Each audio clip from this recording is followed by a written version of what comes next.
There's a growing danger in the air. In the wake of the Ohio toxic train derailment, we decided to look at hazards on other modes of transportation, like airplanes. CBS News learned the greatest risk by far is lithium-ion batteries. Investigative correspondent Stephen Stock dug into why flight attendants and pilots are sounding the alarm.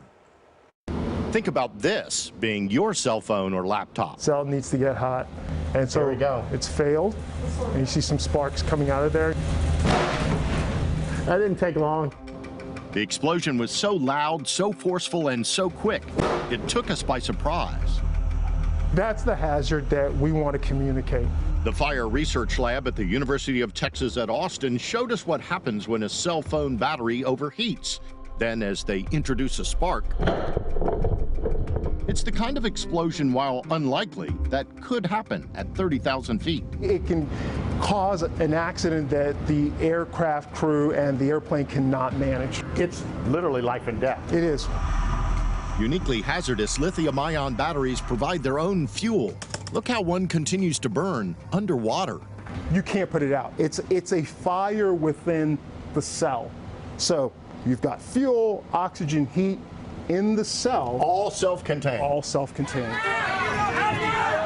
It's called a thermal runaway, captured in countless social media videos. A serious threat on any airplane. Today I had the scariest moment of my life, and Cindy Piles took to TikTok, me, my son, my mother-in-law, posting video of fire trucks meeting her plane on the runway after a lithium fire broke out in the seat behind her. She was flying home from Miami, traveling for her job as a wedding photographer. I took my baby and I ran to the first class. I don't know how I got there. I think I hurt my my arm. I thought we were gonna die because I didn't know it was a lithium battery. Piles says that scare will make her more cautious with her own camera batteries when she flies. I just have to be extra careful. But not enough people are. Lithium-ion batteries are overheating, smoking, and catching fire in the skies in increasing numbers. FAA data shows in the last 5 years, these incidents have jumped more than 40% on passenger planes.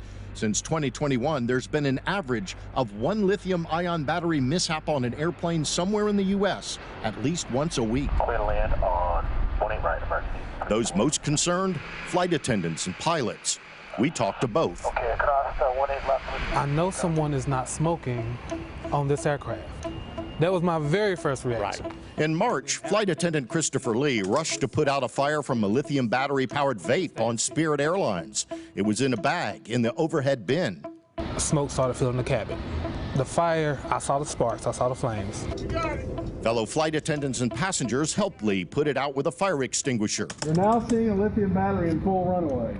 Some airlines have these specialized bags designed to quickly contain a lithium battery fire. Lee, a member of the Association of Flight Attendants, says his flight did not have those bags at the time. Should we have these bags available as a tool? They're very helpful.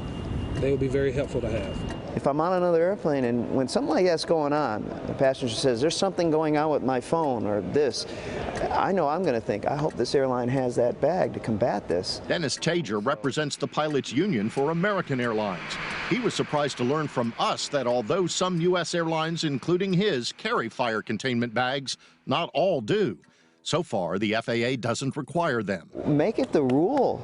Should the FAA require them? Well, it's exactly what we're working on right now. The FAA answers to U.S. Transportation Secretary Pete Buttigieg. While the agency doesn't object to airlines using the bags, their latest guidance to airlines says no safety standards exist for these products, and the FAA doesn't have a mechanism in place for their approval. If we're going to go in as the government and say they have to be used, then we also have to specify this type, not that type. That's got to be informed by data. It's got to be informed by research. It's got to go through that process. They all have different applications depending on if it's going to go on your cell phone or your laptop. Meantime, we found other research underway to find possible solutions. My approach is to invent a battery chemistry that cannot burn. One example, a former MIT professor who's teaming up with an entrepreneur to develop fireproof lithium metal batteries. It's the pursuit of a battery that has high energy density. You can take a blowtorch to it, it will not catch fire. And then it's all hooked up. With an early version of this battery, they're already able to power things like this video game. These batteries are years, maybe even a decade from hitting the market. Hard tech takes a long time, and we're doing something incredibly, incredibly radical. We're in love with batteries as a world, but we need new batteries. With more lithium-ion batteries on planes than ever before, everyone we talk to says something needs to be done now. Does the FAA need to do more? Do they need to ramp up? Well, they certainly need to finalize some of the rules that are being weighed right now, accelerate some of the processes. The FAA guidance right now, never pack loose lithium-ion batteries like spares in your checked luggage. Always bring them with you on the plane.